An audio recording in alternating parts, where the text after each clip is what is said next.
Here we go. We're here. I think we're live. Yep, Yeah. we're live. Yep. Do you hear? I think I hear everything good on my end. Do you hear it good on your end? You guys out in the chat, you can hear us. I hear a bit of an echo. Hear a bit of an echo. Probably Yeah, just my me. side Yeah.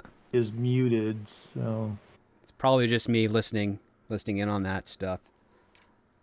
Let's see here. Yeah, everything else seems to be good, clean so far. Movie. Okay, yes. The thing is on. All right. Okay, here we go. It's the first episode. Thank you for being my first co-host here today. It's amazing because today is it's literally it's the first episode. It's January 6th. There's nothing's ever happened as big as this on January 6th. This is going to be what this day is remembered for in infamy if this show takes off. That, you know, the January 6th, the first episode of Scripts on Saturdays. That will be it, man. And well, in the UK it would be 6-1, so B61. That's right. We might have to like do that for an anniversary. A 6-1, 6-1 indeed. Yeah, okay. So, yeah, everything seems to be checking out well audio-wise. I want to say hi to everyone out there in the chat. Be sure to hit like, subscribe, all that jazz. Yeah, follow the show on Twitter X at Scripts on Sats. The link is there on the display below Wes over here. You excited to get started? Because I'm excited to get started. I'm excited. Okay, Although I do still hear a bit of an echo, so I just want you to say real quick, what does God need with a starship? What does God need with a starship? Oh, excellent. Well done. All right. Yeah, let's see here. Audio is crisp and clear. Levels are uncommonly good for a stream. Nice. Okay, we're good. All right. So if the echo's only on your side, then that... I apologize to that, sir. But, I mean, at least we got the basics done for that part here. Yeah, I don't have any music queued up for starting the show, so we'll just have to imagine one. But let's get into the intro. Thank you, ladies and gentlemen, for coming today. Welcome to Scripts on Saturdays, the only screenplay review show on the interwebs, discussing scripts both professional and amateur, circulating around Hollywood, giving you, the TV and movie-going audience, a behind-the-scenes and inside track on what writers are pushing and what producers are buying. I am your host, The Script Doctor, and joining me this week is Wes from the Wes Moody webcast. Glad to have you here, man. This is going to be cool. Yeah, it's good to be here. Absolutely. Yep. It's whatever cast now. Yeah. It's the whatever cast. It's a better whatever cast, right? Well, you know what? They took my name. I had it first. Yeah. That's okay. All right. Well, this week we read a script from the 2022 blacklist. I wanted to go a little bit older before we got to the more common, the more circulating stuff one, because this script has actually been circulating around for a little over a year, and it's been getting some interesting comments on it. And I wanted to do it because, sports are fun, and it's based on a man who recently passed away, but has one heck of a legacy within football, John Madden. And that's the title of today's script. It's called Madden. It's written by Cambron Clark with a B-R-O-N on it, and it scored with 19 votes on the blacklist. Which means that a fair amount of producers in Hollywood were actually really interested in this script and trying to get it produced. Logline goes as follows. After being forced into retirement by the Oakland Raiders, fiery former NFL head coach John Madden teams up with a mild-mannered Harvard programmer to rewrite his fading legacy by building the world's first football video game, and it's based on a true story. So This is my part, right? Yeah, go right ahead, man. Okay. After missing the playoffs for the first time since 1971, Coach John Madden of the Oakland Raiders retires from the game at the age of 42. However, the game hasn't retired from him. A young programmer by the name of Trip Hawkins wants Madden's help and experience to create the best football game for his new company, Electronic Arts. Can John Madden coach a bunch of geeks who've never played a sport in their life? How to create an authentic video game of America's favorite pastime. Hey, I thought baseball was America's favorite pastime. I have Whatever. no idea anymore these days, right? Like I kind of wish I could find a good baseball script going around, but they haven't had one for a while.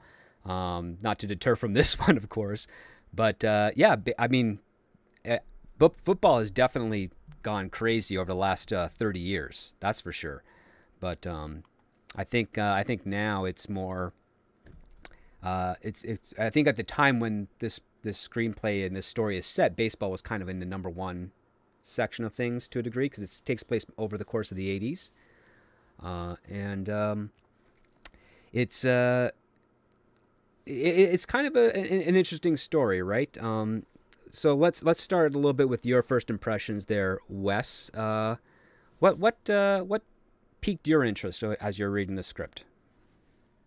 Well, for me, and I don't know how far deep into it, if we're gonna get into my likes, for me, what piqued my interest really was the nerd story, the Silicon Valley geeks. That part of it was the part that was the most interesting for me. Madden, and I'm not a football fan, so I'm probably going to gravitate more towards that on a personal note. But Madden seemed a bit one-dimensional for me in Hmm. the script. And maybe that's he's a football guy and he's just a meathead, and that's what he is. But for me, the part, is it a Silicon Valley story or is it a Madden story? And for me, I feel like it really needed to pick one and run with that. Having it be both kind of clashed a bit for me. So those are my first impressions on it. Yeah, I completely understand that part because it does try to orbit mostly around Madden and his personal life, but some of the peaks I found are actually him interacting with the programmers over at EA and that whole stuff going on with him. Now, keep in mind, Chad, that because this screenplay has not been produced, it's not being made into a movie as of yet. We cannot spoil some of the endings. However, it is a biopic essentially, and like with all biopics, it takes some liberties. We already have had some comments among the other co-hosts about that, which we'll get into much later. My thoughts on it is that despite some of the liberties it did take, it read very quickly. It's about 120 odd pages, 124 page script. So it's they're framing it for a 2 hour film, and but it reads really quick. I thought the opening was quite strong. I really Yeah. liked some of the dialogue there and understanding the temperament that of this John Madden, who has a lot of allegories and stories and foul language. uh, and it's a pretty interesting opening because it highlights, I guess, the last game he ever coached in for the Oakland Raiders. So, what were your thoughts on that opening? Like, did you find it strong, funny, weak? I did. I actually liked the opening. In fact, I have here in my notes, the setup was good. The pacing was excellent. I was able to get the background and the gist of the story. Madden loses on a technicality, the office politics with Davis resulting in his leaving, and the setup with the video game creator. I thought that all clicked along pretty fast. It was easy to understand. You get a taste of Madden and his dynamic with Al Davis, and I thought that clicked along pretty well, and that got me interested. Yeah, I was really I like the fact that they introduced Madden as this very tough guy persona, but he also really likes to follow the rules. He's very, very passionate about the sport, how it works. He understands the dynamics of it. He's got very sharp eyes on the game and what it means and what football and how its rules work and how it pertains to life and how it's an allegory for life and not giving up and facing with challenges. One thing that I thought was kind of interesting is that we get a couple of little moments of his youth when he was a player before his injury moved him out of off field and onto the coaching side of things.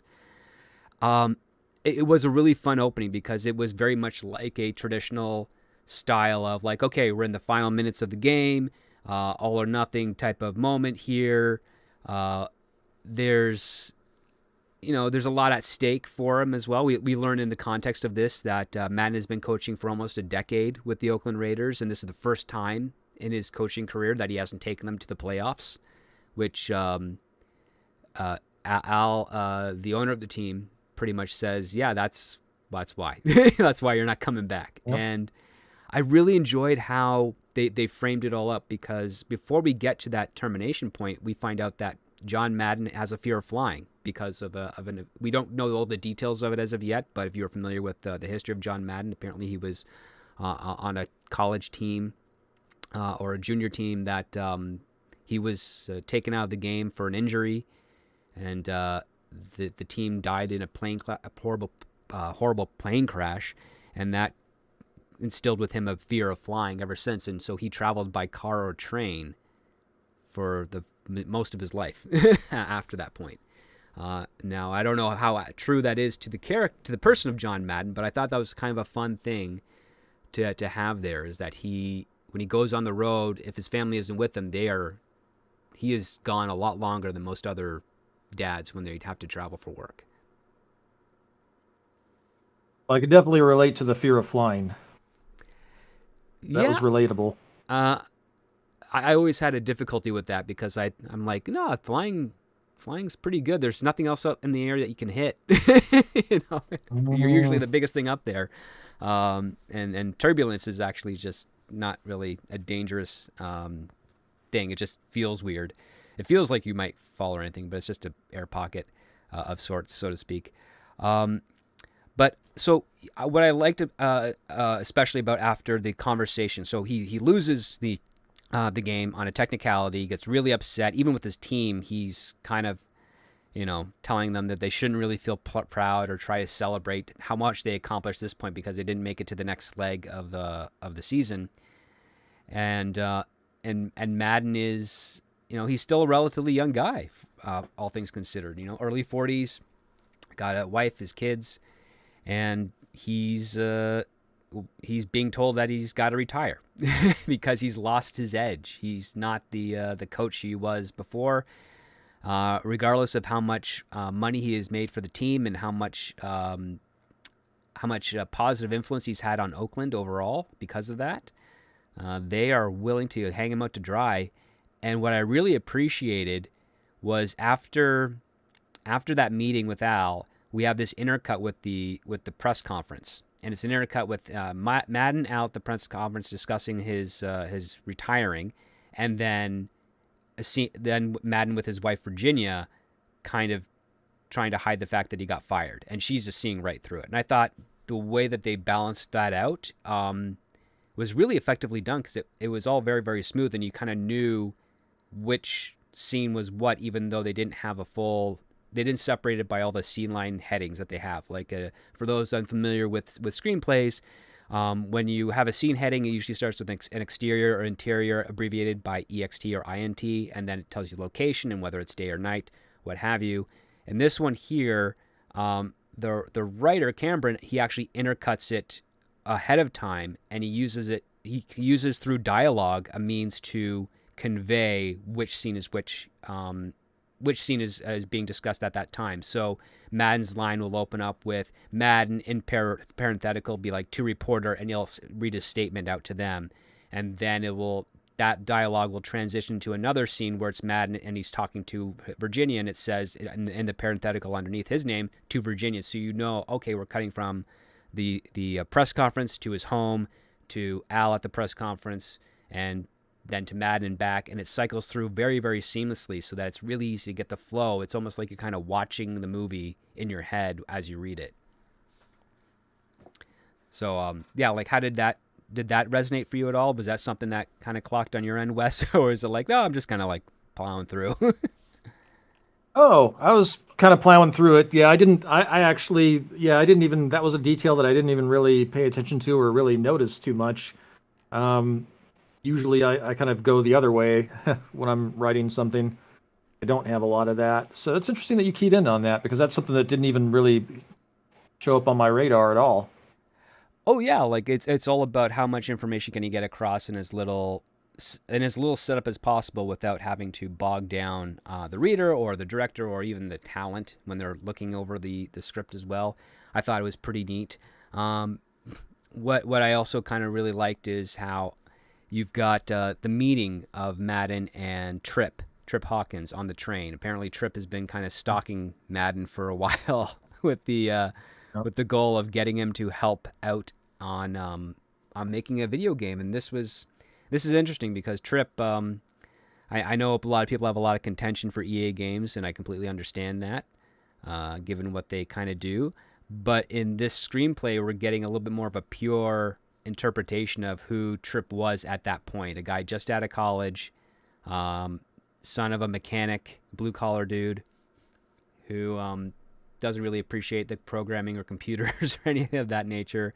But Trip is this type of guy who he started his own small company, Electronic Arts, and he's trying to make a really great football game because he claims he used to play football at Harvard. And I really liked how John Madden responded to that by calling them not a real football team because they don't have their team name is a color, not a thing. Like, it's not the Lions, it's not the 49ers, it's not the Raiders, it's not the Roughbacks or anything like that. It's Harvard Crimson. It's like, what is? And I liked how he just doesn't care about that. So what were your thoughts about how Trip Hawkins was introduced? What do you remember from your notes? Well, let's see here. Let me pan back to that. This is the part where, see, again, is it a Silicon Valley movie or is it a Madden movie? Mm-hmm. That's the part where, I don't know. I liked that interplay between those two and them being on the train, especially when he remarks that he's not much of a bartender. I thought that was some funny dialogue. That he made him a terrible drink. Yeah, and I thought the dialogue between those two was pretty good. And I don't really have a lot of notes on that, so I must not have hated it. Well, I mean, I like the fact that somehow Trip figured out that Madden never flew. Yeah, that was good. And there's something ingenious about that even when you're dealing with a biopic or whether you're dealing with fiction, the whole idea is like, how do you get two characters to meet, and what's the motivation behind that?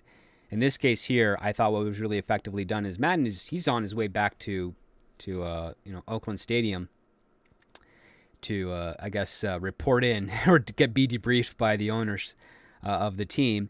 And while he's on this train ride, Trip has managed to get aboard. And even though he's not dressed particularly nicely, his attempt to look formal causes Madden to assume that he's a bartender. So he's probably wearing a white dress shirt, collar, clip-on tie, and he's there because he's got a big motivation, which is he's starting a new company. This goes into is this a Silicon Valley movie? Is it a Madden movie or a John Madden film? And it's kind of a little bit back and forth. And I think the title of it being just plain old Madden, and then about the 80s video game, I think it's leaning a little bit more towards the Silicon Valley side of things, but it's bridging the fact that John Madden is a sports guy, an old school jock, who doesn't know the first thing about computers. And I like the conflict with that. I do like the conflict of that, and when the nerds show up later, the nerds plural, and they're doing the interviews and kind of starting to vet the nerds. That part, I loved that part. And I think that really, really made me kind of appreciate Madden as a character more. But for me, not being a jock, he comes off as a typical jock and a little bit one-dimensional. And it just, so that part, and not being a football fan, that didn't really resonate with me as much as later on. And that part, his football knowledge and experience and passion kind of comes through once the nerds show up, and that was a little bit more relatable for me. Well, which one of the nerds? The fact that he got fixed a terrible drink. Oh yeah. Well, one question I have for you is, which one of the nerds stood out most to you, during that interview process? Because we have this setup scene where Madden he's retired and he's early retirement. He's no longer able to find a coaching job anywhere. He's offered one at a college, or at least he thinks it's a coaching job, but it's actually just him supposed to being an interim professor for communications, and all he's doing is teaching plays to his class. Mhm. But he's not be feeling rewarded, and one of these loser kids in his class is playing a football game which sucks, and he hates it. And he's reminded of the trip over on the train ride, and he manages to call him up and say, "Okay, fine, I'll work with you on this football game."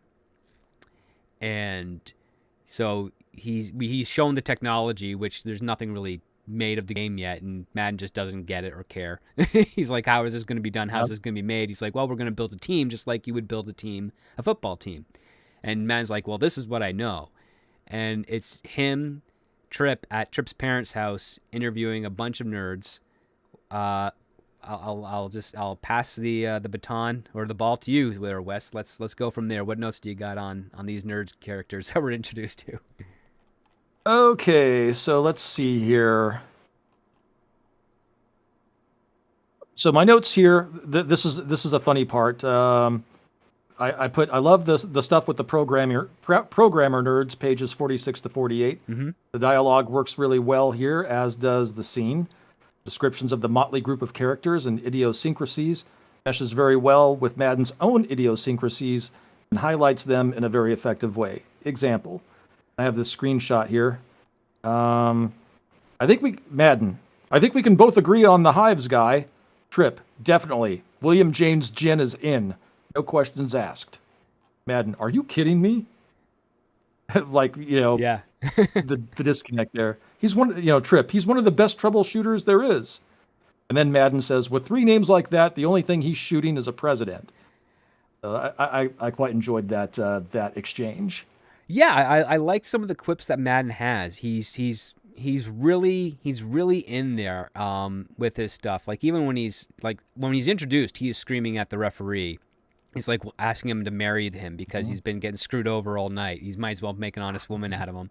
I like those types of attitudes because I like the quips. And what's interesting, and one of the things I was actually hoping to start reading about in the script, but they don't really touch on it, which I think is a fault of the script, but it could be something that comes as a rewrite because this script will need it, is how John Madden transitioned quickly from being a coach to being a sports commentator. Like he was doing this I know he was doing it for years before the video game came out. And so that's one of the things I was hoping to get a little bit more of, like, well, how did he get in with Fox Sports and all of them, and ABC Sports, NBC Sports, all the networks that were doing sports commentary and radio programs as well. Like, how did he get into that area? It was left. What we get instead, oddly enough, is John Madden attempting to coach his son's little football team.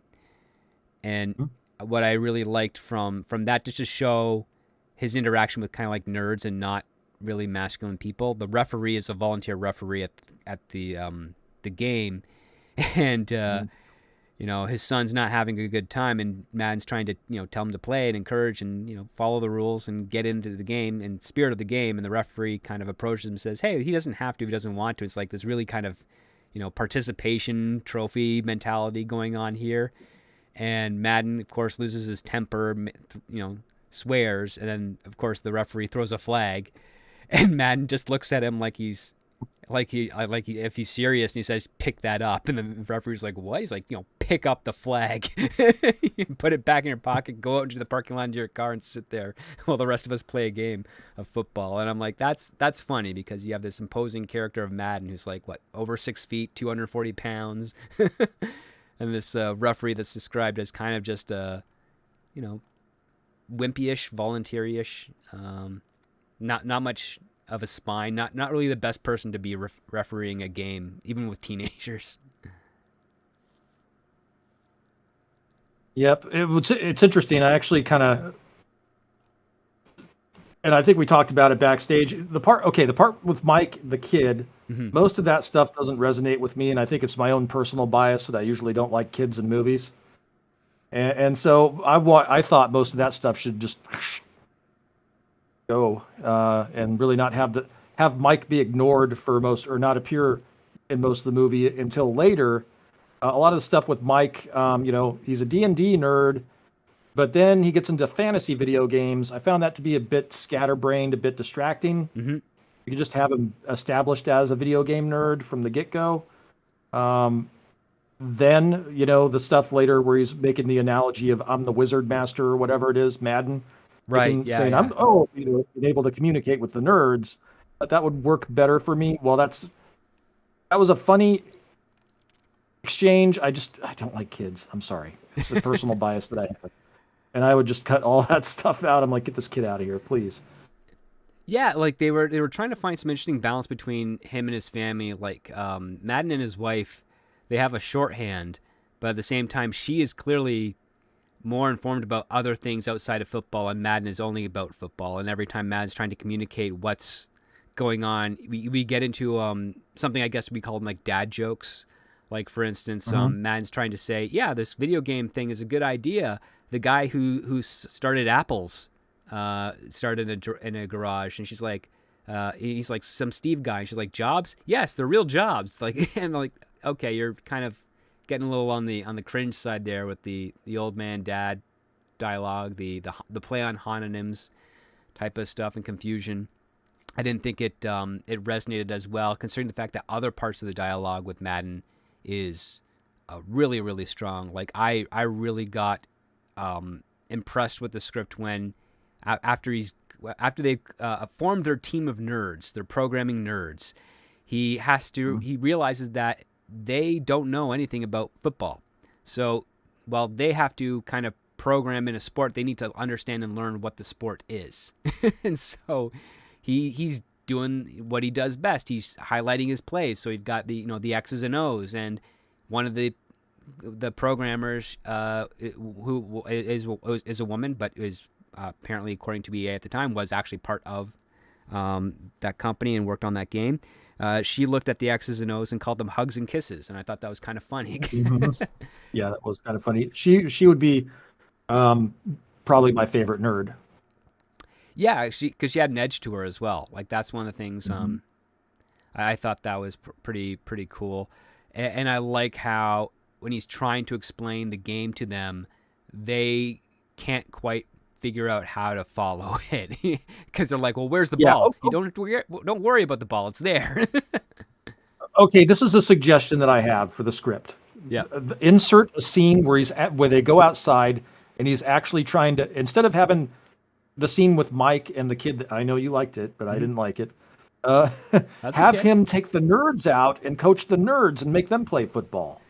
See, I was expecting that because that would be like, okay, he's losing his temper and he literally like punches a hole through the whiteboard or blackboard that he's trying to do the game on because these nerds aren't getting it. I'm just like, okay, well, he has to go logically to the next step, which is like take them out to a football field and teach them how to play the game. We don't actually get that till like way towards the end where they're playing it, and it's when that's another thing we'll get to in a moment. But it just felt like it was coming a little bit too late, in my opinion, because it's the whole idea is like, okay, well, first get the dynamics and have fun with the mechanics of it, which I really liked, which is like, okay, he's like, okay, well, here's the plays, this is for your back end forward pass, whatever, and they're just like, well, okay, so what are the X's and what are the O's? And he's like, well, they're just to know the players, yeah, but like, what do they mean? Like, they mean, well, X's and mean O's. Like, I'm just waiting for the line to see, like, well, X's is defense and O's is offense, and that's how you know what's going on the field. But I did like the fact that they're saying, well, which O has the ball? It's like, well, it doesn't matter because it's all about the positioning of the players and where they're going to go and what they're going to do on the inline. And it's trying to get into the Maddenisms that we know him from his television footage and coverage. And I thought that was kind of done effectively well, because one thing I kind of understood is that the writer at least sells the idea that he understands the terminologies in the game of football, but I don't know if he understands like anything else around it. Like I what were your thoughts on that? Like, because you're not the biggest football fan either, but did you feel like he knew that the writer was conveying that he had a solid grasp on the sport itself? It seemed that way to me. Yeah. Again, see, I mean, these types of things. This is, again, is it a Silicon Valley movie or is it a Madden movie? And I think you've mentioned it, that part came late in the script. Well, yeah. I mean, if it's a Silicon Valley movie, you'd be a little bit more tight with all that stuff, and it would show up earlier. So it's, but yeah. As far as the terminology, I don't know a lot about football, and it seemed like it was pretty well explained to me in the script, enough for somebody that doesn't play it and isn't really interested in it. Okay, yeah, that's what it is. Yeah, I mean that's just the I mean, one of the things when you're trying to be a screenwriter, of course, is that you want to try and be as authentic as possible. Do your research. Now, this one is kind of difficult with a biopic because you're trying to take the most important aspect of the character's life, in this case, the development of this Madden video game, and you're trying to bridge it with all the other things that got him to that point, and then how he succeeds or how he fails, basically. Now, given the fact that Madden is a very popular series, clearly he didn't fail. So, Yeah. there's no spoilers there in that regard. But Well, and that's yeah, go ahead. go ahead. Oh, okay. Well, and that's what was so nice about the first part of the script, was that it was so tight and it was so efficient in its storytelling, and there was showing and not telling so much, and it was just clicking along pretty fast. And then you get into the wilderness part of it, and this is where I made some notes on the dialogue, and kind of how I felt that things dragged a bit. I said when Madden is in his wilderness period, around page 24, found the dialogue between Virginia, and Mike to be a bit jokey and cliche, especially the dialogue with Mike. Many parents do not connect with their children, and vice versa. The quippy interplay between the two didn't work for me, as the disconnect between the two was taken too lightly. I.e., Madden being a football guy and Mike being a D&D nerd. Suggestion would be to make Madden not see the disconnect, and for Mike to be a bit more reserved and not wanting to disappoint his father, rather than, and I'll give an example of the dialogue here that I kind of had issues with that I didn't. Sure, yeah. Now, again, I don't like kids in it's just a personal thing for me. But we have to, it's subjective. So have Madden be a bit more callous, and he is later on. These were the notes that I did here. So here it is. The son Mike. What do you want? The trolls are ambushing the watering hole. And Madden smiles back at Virginia, who eggs him on. So that's good, that part between those two. And says, I'm going to coach your football team. Mike, what? No, that's impossible. Madden, I know it's hard to believe, but I am. It's going to be great. And then Mike says, I hate football. It's barbaric. I think it just would have been better if he just would have ignored him and not had any of that stuff. Yeah, I also find it kind of weird. Is like, okay, so the kid who likes to play fantasy games has a thing against barbaric attitudes or behaviors. It's like, that seems kind of odd. Well, and I mean, I just can't imagine him talking to his father, this imposing figure, in that manner. That seems a little weird to me. It would be better if he was living in his shadow. Yeah. Yeah, I mean, I see what they're trying to do there. They're trying to show that, the jock has a nerdy son, cliche trope, and they're trying to play on that. I don't know how factual that actually is on Mike Madden. I wasn't able to find much on him in my basic research before the show. But I do understand what the dichotomy was here. It's like, and I think this is part of where the writer has difficulty with the focus, going between Madden's family, what he's trying to do, and the Silicon Valley stuff. With the son, it's basically him trying to find a way to reconcile with his kid, and doing so through video games, as opposed to in other traditional stories, it'd be like, well, I'm going to reconcile with my kid through a sport. It's still a game, but one is more active and physically demanding, and the other one is more predicated on the mental and finger dexterity, I guess. See, and that's not in there, and that's why, is it a Silicon Valley or is it a Madden biopic? And look, and here's a part where, if you cut this part out, the part where he first meets Trip at his parents' house, and Trip's father shows up and is very upset with Trip and doesn't believe in what Trip is doing, that's kind of the in for Madden to realize that the relationship between he and his son, like, I don't want to be like Trip's dad. Yeah. I feel like that would be a much more efficient way to tell that part of the story, that relationship between those two, and kind of the quippy dialogue that I was like, oof.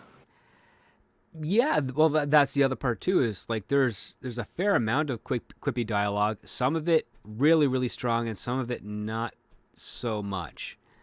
It's kind of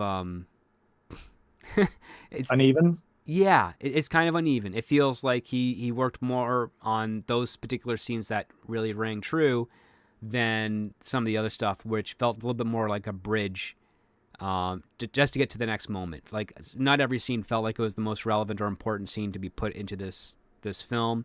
Whatever angle he was going for and trying to build a relationship between Madden and his son, it felt like it was there to placate another party as opposed to something that was authentically being explored and working well with it.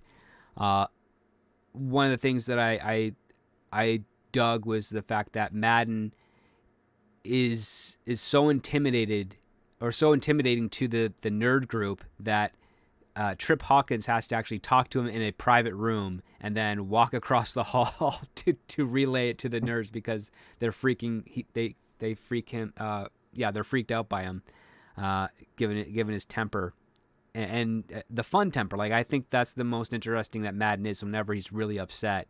And just the words that are flying out of his mouth, Yeah. the way he swears, the stories and insults he pulls up, I think that's pretty good. But everything kind of feels like mini vignettes that are loosely thread together. At least once we get into that halfway point, like around page 50 or so, when they're like, okay, now we're kind of into developing the game, and then as they're getting closer to developing it, they have to stop because something that happens kind of off screen or off page, so to speak, is Trip's dad wants his investment back. Like he spent $5,000 Yes. in the late 70s, early 80s. It's a lot of money, and he's now cashing out. And in order for Trip to do that, they have to focus on another game, which is a fantasy computer game. I suppose I can't remember the name of it. And once they get that out, that's when EA Electronic Arts becomes this big game developer hit. It ends up getting its own private offices. Trip Hawkins can move out of his parents' house. He buys his own condo with a security gate and everything. And all this happens kind of off screen while John Madden is kind of just not doing anything. Really. And I thought that was kind of weak for it because it's a very passive moment here where it's like, well, shouldn't he be doing something like this? I thought was the opportunity where let's get him into television, because the script only does they do two televised things. One of them is based off of a real event where Madden somehow through his description of a play and drawing on the screen, he ends up drawing a giant penis part of the play, which I do seem to have some vague memory of something like that happening, although I don't know if I'm misremembering it based on a television sketch or if he actually did draw a giant dong on the screen to outline a play. But I thought it was funny the way the way they described the script of him doing it and how his co-host was awkwardly trying to avoid stating the obvious of what Madden just put on the screen there.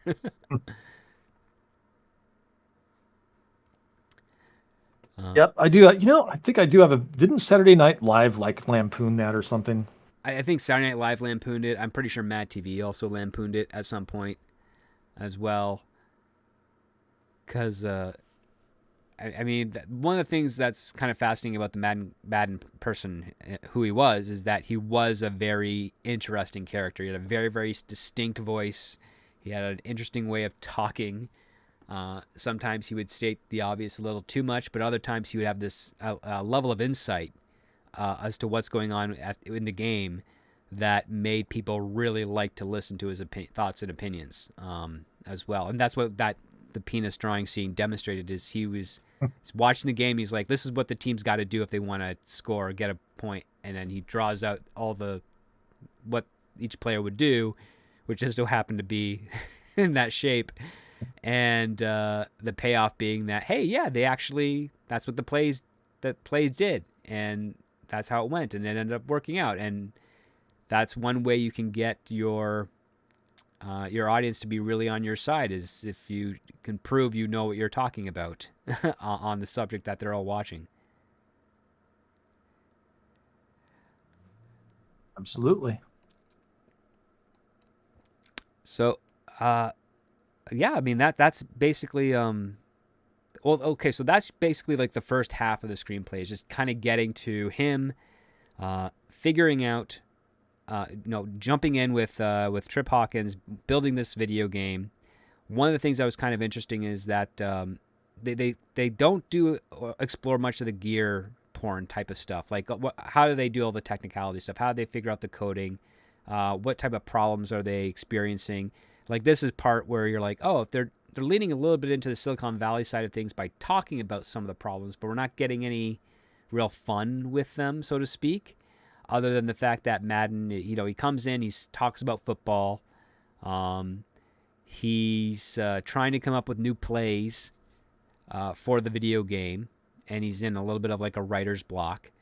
And that's where Tripp is like, well, why don't we just use the plays you did with Oakland? He's like, well, I don't have those anymore. That Oakland, the playbook's with them. He's like, but they're your plays. You haven't memorized them? He's like, no. It's like, that's kind of weird. I think Madden would have memorized a lot of his plays. He would have been quick to have a whole bunch of his best plays ready for the video game to be programmed into. But what we end up getting is Madden goes back to Al and says, hey, I want my playbook. And he's like, well, no. It's like, it's our property. Yeah, it's like, it's Oakland Raiders. It doesn't belong to you anymore. And so, yeah, it ends up being a pretty good exchange there, and how he gets those back is pretty satisfying and pretty fun. Yeah. So yeah, that was. I would not. I don't want to spoil it for the audience listening in, but no, how he gets it back is very much a jock maneuver, and I know it's also very much a skeevy, concerned exit when they're making off with the plays that they were able to grab. But I mean, I wanted to see a lot more of those type of active scenes of these two guys kind of trying to figure out how to make this game and how to have fun, or not so much have fun, but make sure that it provides entertainment and fun to their audience. And we do get a moment, which brings up Mike again, who I understand you didn't like the character, but Mike being an uber geek of that era, and he meets Jim Hawkins. His name was William Hawkins, but he goes by Trip Hawkins for the first time, and is just fanboying over him. It was kind of weird. Some of the quotes of the geekiness was off. I didn't recognize the origin of those. Did you, by chance? No, see, that's where I get confused. In that, so Mike starts off as a D&D fan, which my understanding, I was never really into it, but it started off as a board game. Am I right? Yeah, he was doing Dungeons and Dragons with his friends, and apparently Right. computer games on the side or something. Okay, yeah. So, I mean, for the sake of telling this story, if they would have just established Mike as a computer nerd from the beginning, that would have worked a little bit better and tied into that when that part that you're talking about does show up. Would have made it a little bit easier to follow for the audience and for me. So and then that would have, of course, tied in with the Silicon Valley stuff and the disconnect that Madden and Mike had between one another. See, that's why one of the things I keyed in on was, well, of course, when Tripp's dad shows up, Madden's going to see how his Tripp's dad is treating him, and that's going to be the epiphany for him that he and Mike need to do some work. But that's not how it went in the screenplay here. And so I feel like you had, with that interplay with Tripp and his dad, you're showing and not telling, and there just seems to be exposition heavy a lot of times, dialogue heavy. I think actors call it laying pipe, a lot of pipe laying going on, and it's like, show me, don't tell me, please. That was one of the things that it was, for the kid, it was really dialogue heavy on all the nerd drop, the goblins, the wizards, all that type of stuff. I know why Cambron was kind of doing that. He wanted to provide enough information from Mike so that when John is trying to win back his affection, he's able to pull up those name references of things so that he understands that he actually cares about his kid. But it felt like it came a little bit too on the nose and a little bit too late. We also have a couple of scenes that happen earlier on when he's talking to Virginia, his wife, about Mike and how much he loves him and he wants to succeed and whatnot. And it's like, well, that's a little bit too on the nose. I mean, I thought it'd be more interesting if he kind of went around, did an end run, so to speak. He's like, listen, my old man and I, we never got along. And the last thing I want with this kid, because that's more of an argument to the wife that doesn't reiterate something that the wife should inherently already know, which is that, yeah, of course you love your son. Like, don't have to reiterate that, but you can talk around it in the sense that I love him so much that I don't want to have a repeat bad relationship that I had with my dad. And there's better ways to do that. And this one here, I think, was kind of like, as I mentioned before, we have a number of moments throughout the script where they're just sort of rough bridges from point A to point B that don't feel like they have the resonance that other scenes have.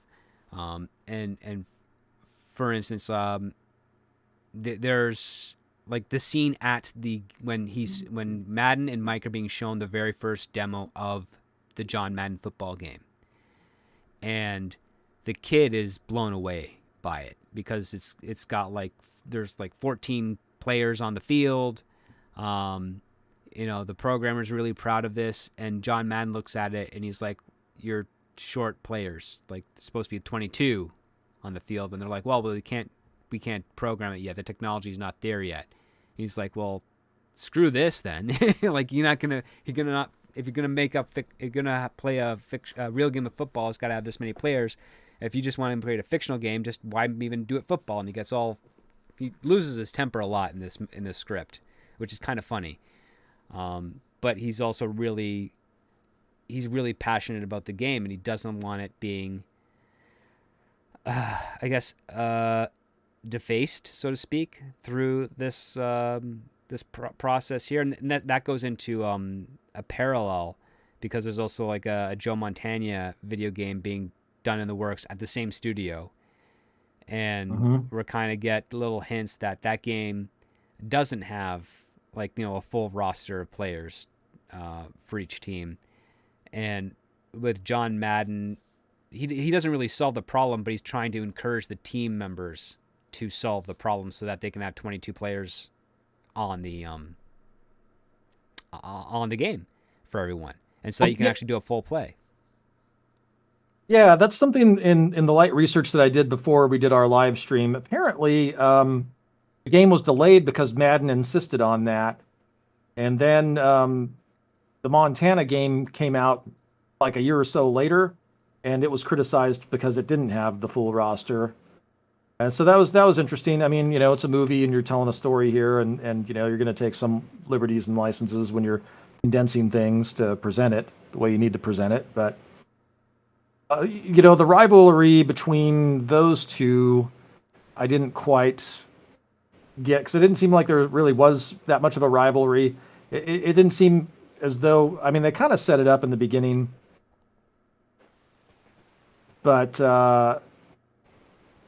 Madden's a coach and Montana's a player, so yeah, the way it was set up in the beginning with the technicality, it was him losing on the technicality. I didn't really see, I guess, Joe Montana as kind of a rival for him. Maybe if you're a football fan, maybe that makes a little bit more sense to you. But for me, it seemed it didn't resonate with me. But that's me. He wasn't much of an antagonist. I know they're trying to frame a rivalry between these two, and that Joe Montana was the bane of John Madden's existence, which I think is the screenwriter taking some extreme liberties with.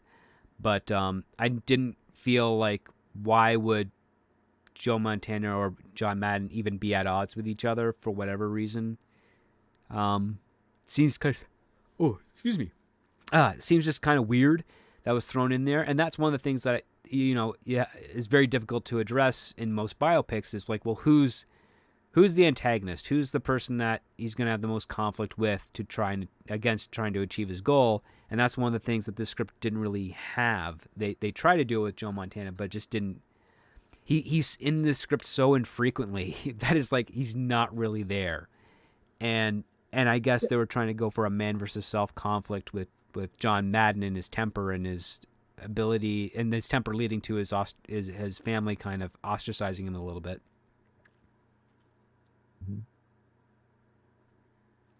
Yeah. Montana. He's in the very beginning, then like 3/4 of the way in, and then they just talk about at the end. There's some text on what happens after that at the very end of the movie. Yeah. Yeah. Basically, yeah, and I mean, that's one of the things. Like he was it. We the first half is basically him getting out of the football games as a coach itself, and then doing some commercial ads, doing some sports commentary, all while working on this game in some capacity that we're not fully briefed on aside from like the teaching of the game. And then we get presented towards the end of the script that, there's a deadline in place. And if you make the deadline, the game's a go. And if not, then you're not working on the game at all, ever. Like it's just going to fade away. And those are okay stakes. The only thing that's lacking from those stakes is why would it be important to John Madden for this? Like, money's not really a conflict for Madden at this point. He's described as living in a mansion. He's able to afford taking the train everywhere, which is even expensive in those days. And he's really just doing this because he's bored. And I think that's kind of a big flaw going on with the script. What say you, Wes? Yeah, the wilderness years part of it. That was the part of it where it dragged a bit for me. I think I told you right after the first part of it, where it gets to the wilderness years part, it dragged a bit for me, and the stuff with Mike. So I'd have to say, kind of agree with that. Yeah, I mean the second half of the movie is what the second half of the screenplay is what seemed the strongest to me. Go up. Yeah, like one of the things is, I mean, you go through the mid-act turning point where he loses his temper. He offends pretty much all of the all of the programmers, even the one that likes to wear a cape,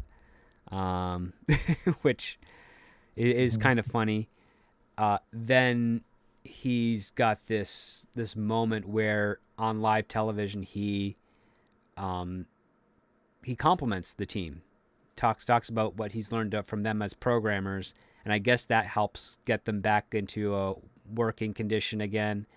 And then that's when we get into the spot where, he's now teaching the programmers, the nerds, how to play football. And he's allocated the positions in football to the archetypal roles of a fantasy video game so that they understand the translation.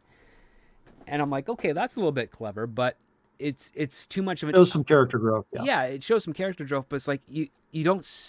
We're not given a good setup for that. We're not given that cool revelation point moment for Madden where he's like, this is how I can communicate to these guys why this thing is important to me and why football is important. But we're still missing that extra explanation, that setup of, well, what is it about John Madden that makes him love this game so much? Why is he so dedicated to it? Why is he so protective of it? And why does he want, when this game is proposed to him and he's agreed to participate, why does he want it to be as authentic as possible? Like, those questions were never answered, I thought. No, they weren't. See, that would be a part where Mike coming in could help him realize that stuff and could tell him a little bit more about the Grand Wizard and that relationship, the quarterback and the Grand Wizard, or the Grand Wizard's something else. Like the Grand Wizard, Wizard the Barbarian, Master. Shit. Yeah, there's... Grand Wizard is the Wizard Master. Sorry, folks. The Wizard Master. Grand Wizard is something else. Wasn't in the screenplay. It's a different movie. Something of that nature. I'm just like perusing the script real quick. Apparently, it's the Bard's Tale is what made EA Electronic Arts the new heavy hitter video game. So yeah, we get a little, like, that's the other part too. There's a lot of distractions over the goal of the script with other things going on. The company not doing so well, going into the Bard's Tale. then you have the whole moment where Tripp decides he's no longer going to run the company. He's going to step down as, I guess, the CEO, and he's going to go into programming aspect of it. So he's going to be working, ground level.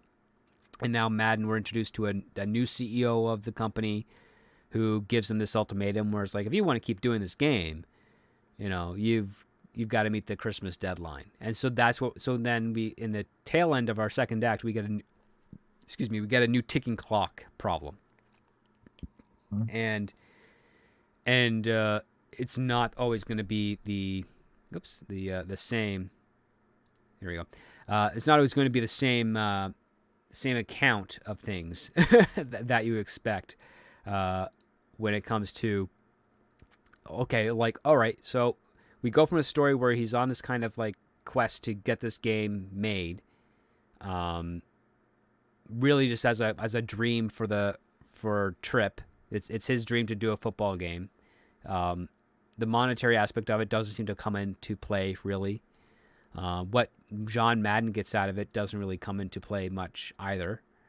It's just doing the game for the sake of doing the game, and I think that's a failing in research from the writer. I think there has to be something more to it.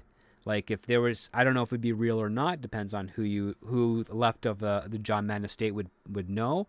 But if the whole idea that John was actually interested in making this game because it would open up a doorway for him to better communicate with his kid who lives on computers, that would have been an interesting angle to explore. Even if it was going to be, yes, in a way of taking liberties with reality, it at least shows a motivation as to why this is important to John beyond the fact that it's football.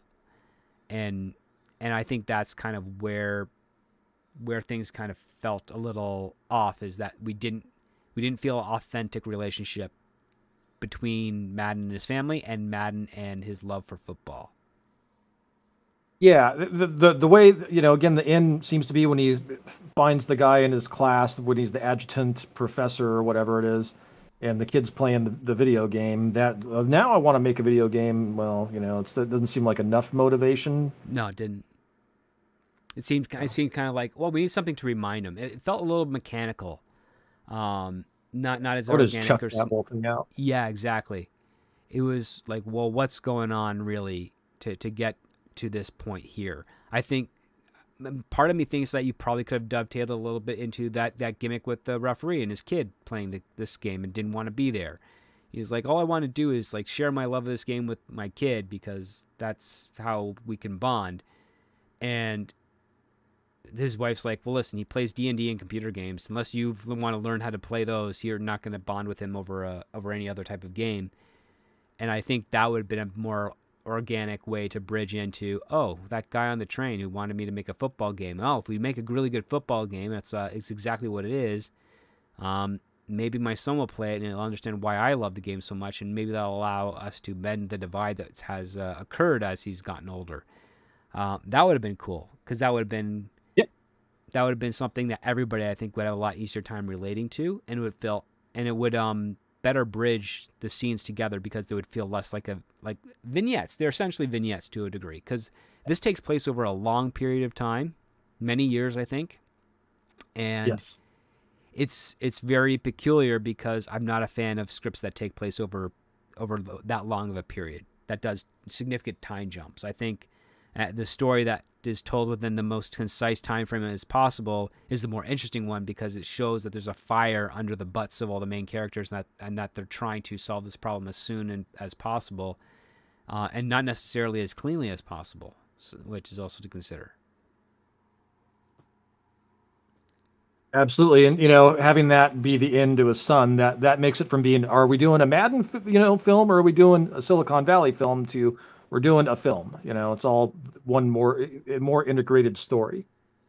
Yeah. I mean, I will say this, though, with regards to like page count and balancing, I think Cambron does an okay job balancing who we're seeing to and why we're seeing them. Like when he has a scene with the kid and his son, it comes at a point where we already had a number of back-to-back scenes with him and the nerds. And so you're like, okay, well, now we're getting, a newer venue of things and newer problems for him to face. And I'm like, okay, well, that's not bad. That's pretty serviceable. That works. But the other part is, again, it doesn't feel like he put in as much research onto that aspect as he has when it came to the video game side. And even on the video game side, I felt some of the programming terminology was a little lacking. Absolutely. Yeah, so that's I will say this though, I do like how Madden manages to motivate everybody at the start of the third act to get this game done.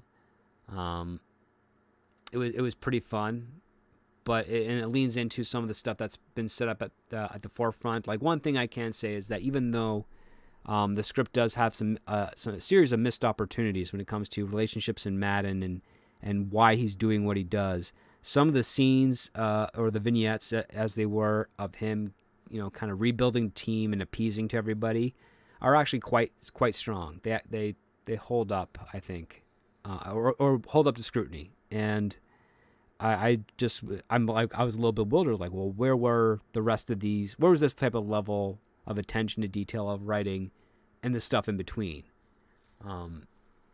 Because unlike assignment scripts, this is a spec. This is something that the writer thought that he should make and that what he wanted to write.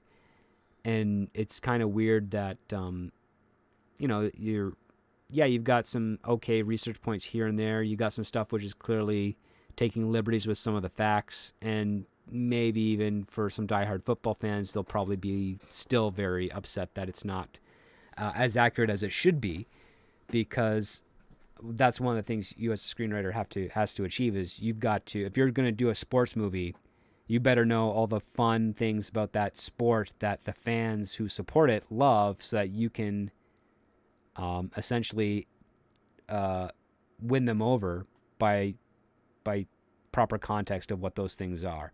Kind of like how Moneyball won people over with the relationship between the baseball scouts, team manager, team owner, and the players themselves, realizing that, oh, just because I statistically always get on base, that's why you're picking me over the hot shot who's got the arm and the bat and the speed. And they're like, yeah. And I thought that worked well, because that was a better balance between like numbers and sports.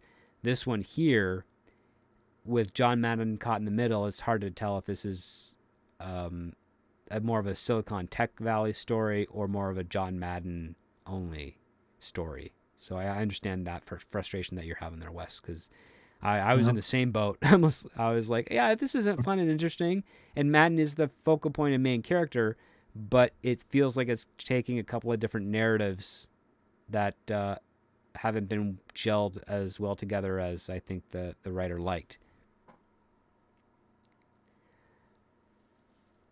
Yep.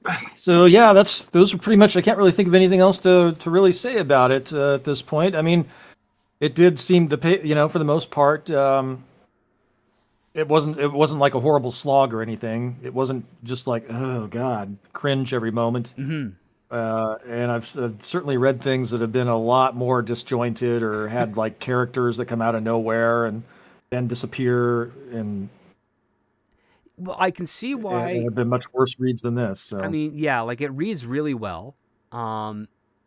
Again, some of the dialogue is really strong, and then some of it's a little bit weak. But I can completely understand why a number of producers were interested in the script, and why they liked it, and why they voted for it, and why they're probably.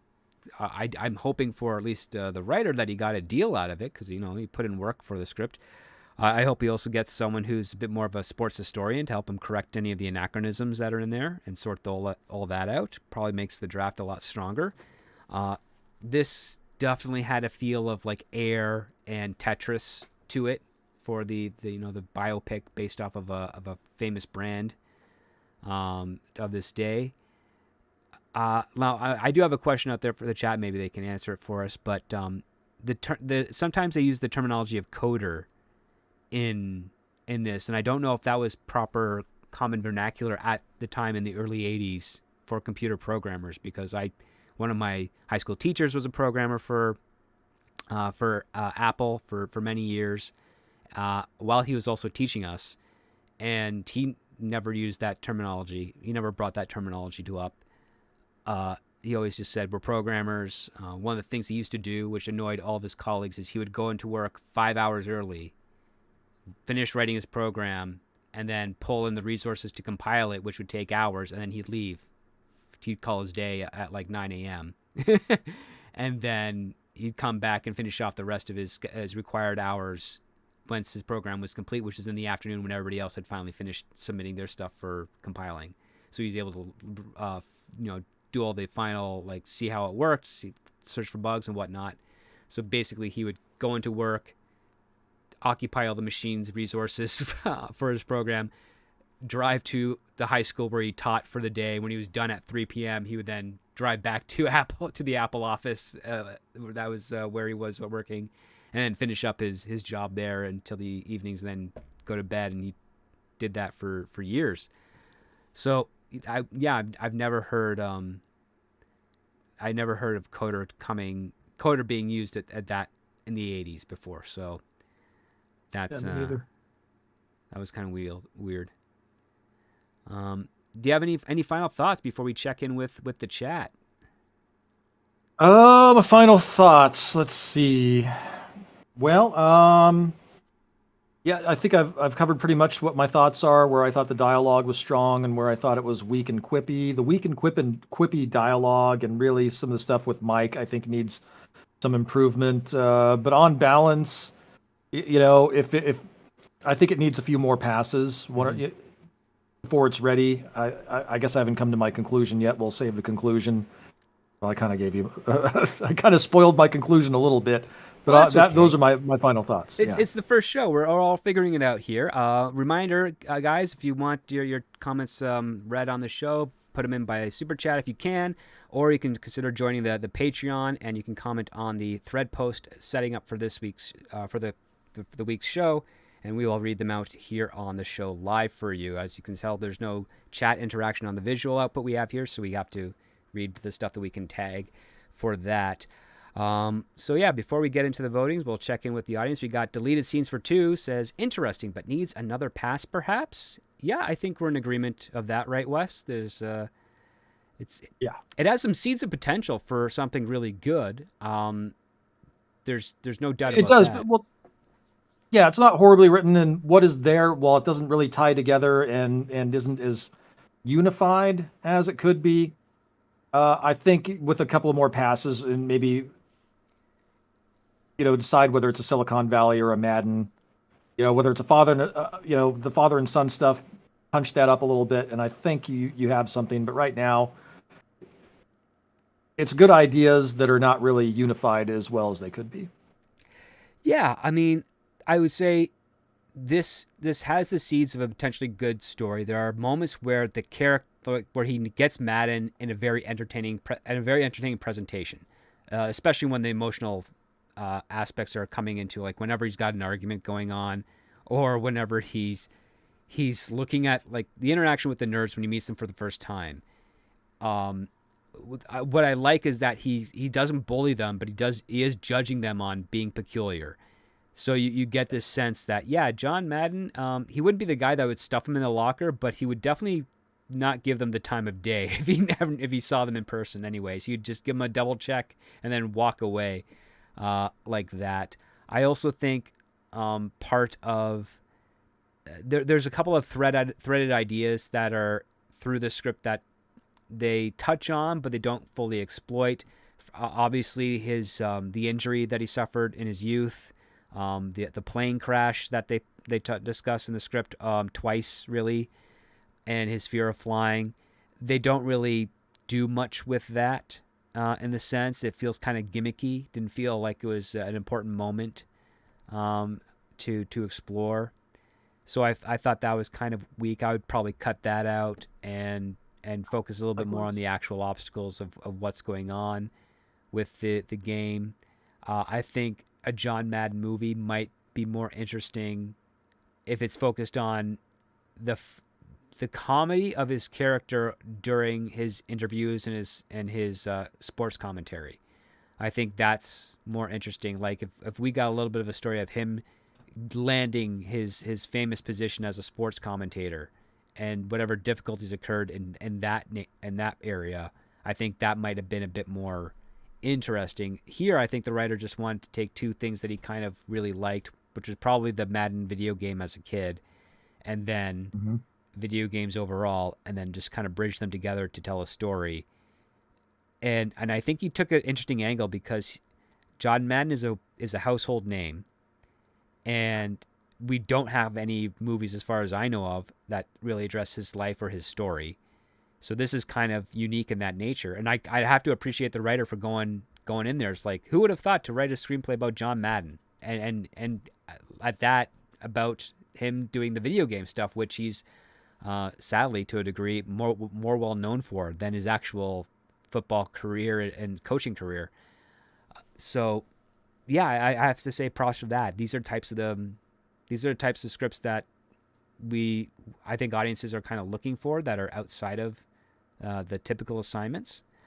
For myself, I enjoyed the read just on the fact that it was for 124 pages. It didn't take me longer than an hour to read it, and I appreciated that. There wasn't any huge giant blocks of text, like 7 or 8 line paragraphs that make your eyes go squiggly on a screenplay format wise. Like if I'm seeing that in a novel, my mind is programmed for that. I'm fine. I can follow that like no problem. But on a screenplay form, where dialogue is in a center column essentially, and then you have your wider columns for your action lines and your scene headings, it's a little intimidating if you were to have that.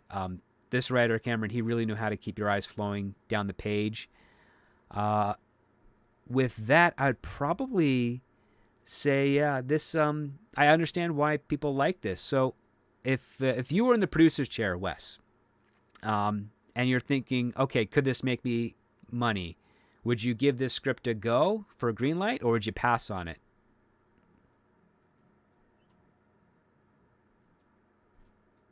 Those are my only options, huh? Well, that's Hollywood for you, man. All right. I'm gonna pass, and if he comes back with something that's a little bit more focused, I would take a look at it. But this is gonna be a pass for me. It's gonna be a pass for you. Yeah, it's a pass for me as well. Just because I think, even though it has peak points for me that I enjoyed it, they weren't consistent enough for me to be like, yeah, I can see this being a really good movie. Why? Like I need to have that moment of, why isn't this being made right now? And it hits genres that people like. People like sports movies. People like sports. John Mann's a recognizable name on that. People also like video games. In fact, we just had that Gran Turismo game movie that came out, which critically acclaimed, did pretty decent at the box office. So I think there's something there for that. I think the timing is right. But yeah, I sadly to say, I think the script needs another draft before it gets reshopped around again. And that's a pass for us. So unfortunately for the first show, we don't have a winner with regards to a great script being out there, aside from the fact that it was a very refreshing idea and a very refreshing story compared to what we normally see on the output side of things of Hollywood. So this, I would say this is a step slightly in the right direction. What about you, Wes? I do love a good biopic, and I do love, kind of these, I guess in a sense, well, maybe it's not a rags to riches for Trip, but, Trip gets to be very successful, the Silicon Valley aspect of it. And I like video games. I like all these things. It just needs to be a little bit more focused and tightened up. But I think I see the potential, and it really needs a couple more passes. And then I think we're there. I have seen movies that are about as focused as this, that do get made. Yeah. And but for me, I've got pretty high standards, and I would say give it another shot. Yeah, give it another shot. Take this feedback, think about it, and you've got. It's not like throw the whole thing away. We're not saying. I'm not saying that. No. I think just tighten it up a little bit. The little loose threads that are here that don't advance the plot. If you tighten it up, then I think you really, I think there's something there. Absolutely. Yeah. Now, could you see anyone playing John Madden? Is John Goodman too old? I think he might be a little bit too old. Yeah. Oh, okay. Who would Like play I do know John there's the Madden? stand-up. Oh, okay. Yeah. The guy that played Breaking Bad, and then he got fat. What's his name?